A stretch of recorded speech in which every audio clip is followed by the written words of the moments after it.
Welcome to my latest episode of Weekly Insights with Joanie. And the slides and material for this series are edited excerpts from my new upcoming online course for udemy.com, and it's called Drive Through, Make It Your Own, and it will be up on udemy.com at the end of August.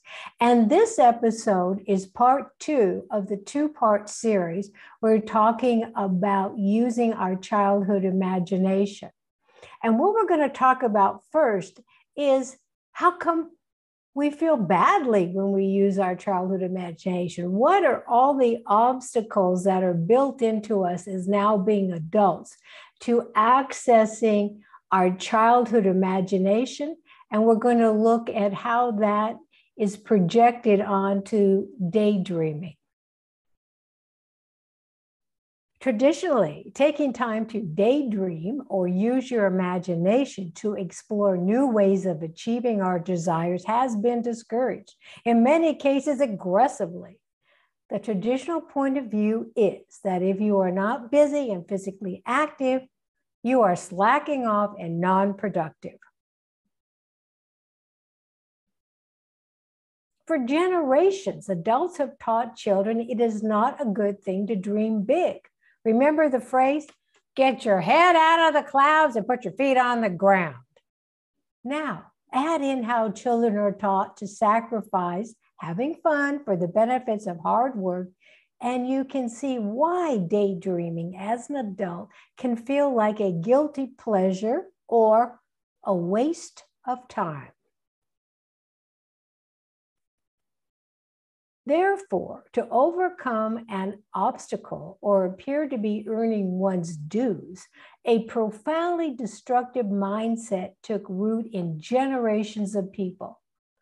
This is the mindset of scarcity. It tells you there's not enough to go around and only hard work and sacrifice will get you what you desire. What this mindset really sacrifices is your well-being by negating the power of your childhood imagination and the joy and purpose of daydreaming. Okay, so let me pose a question.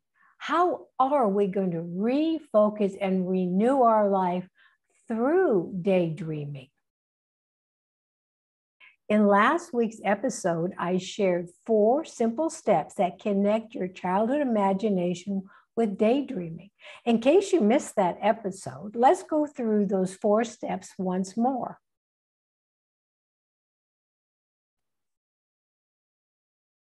Slow down. Quiet the incessant chatter of your mind. Get in tune with your childhood imagination through the voice of your inner authentic self. Daydream by using your imagination to visualize an easy and fun path to your desired outcomes. You might have said to yourself, Joan, but I have tried variations on those 4 steps, and I still am having difficulties. So let's look at what are the obstacles that keep you from feeling you're entitled to daydream and to enjoy the benefits that it's going to give you. Daydreaming and using your childhood imagination does not mean you don't have to involve some physical activity to accomplish your dreams, because you do. But when you are overwhelmed and overworked with physical activity, your well-being suffers, and so too does your creativity. It's not that being overwhelmed and overworked keeps you from daydreaming. Most people daydream all the time, except they don't believe what they're dreaming about is possible.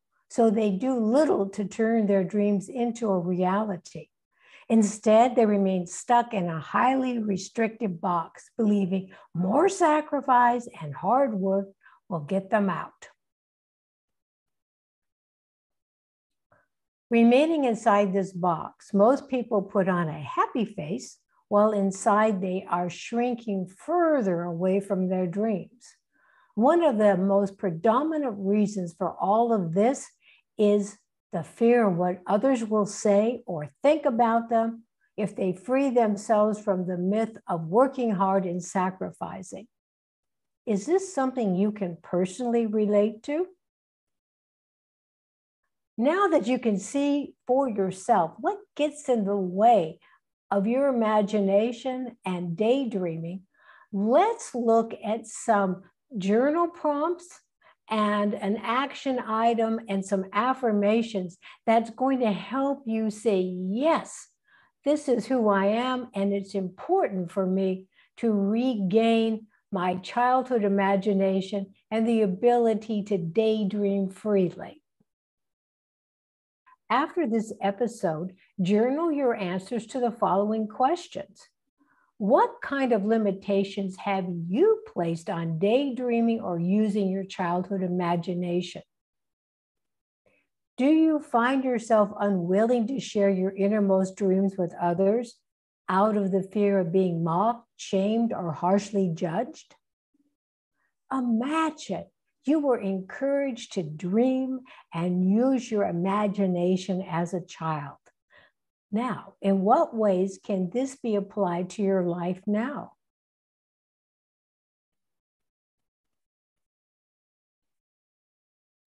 Who would you be if you gave yourself permission to daydream and access your childhood imagination? So here are some examples of powerful affirmations. I would be joyous. I would be financially wealthy. I would be creative. I would be loving and kind. I would be at peace. I would consistently be relaxed. To further help you build up your courage and your enjoyment in daydreaming and imagination, I'm going to share with you an important action item which will help integrate what it is we've been talking about today. Give yourself permission to remove all limits to daydreaming and to your childhood imagination. How do you go about this? Connect more often with your inner child. How will this benefit you right now? Here's 4 immediate benefits. 1, connecting with your inner child is a direct conduit to loving yourself and improving your well-being.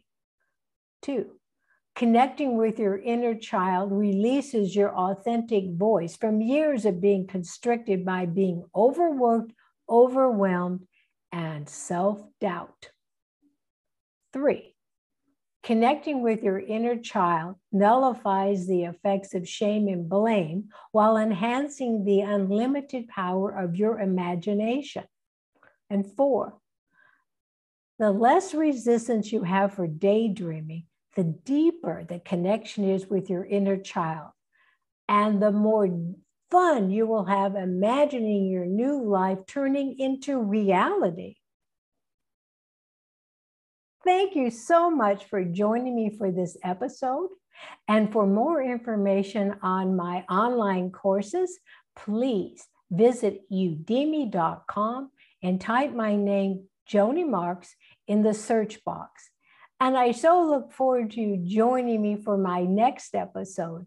And until then, remember, every morning, look into your mirror, smile at yourself and say, I am my own best friend, for I came into this world to be myself. For that I came. And thank you and all my best.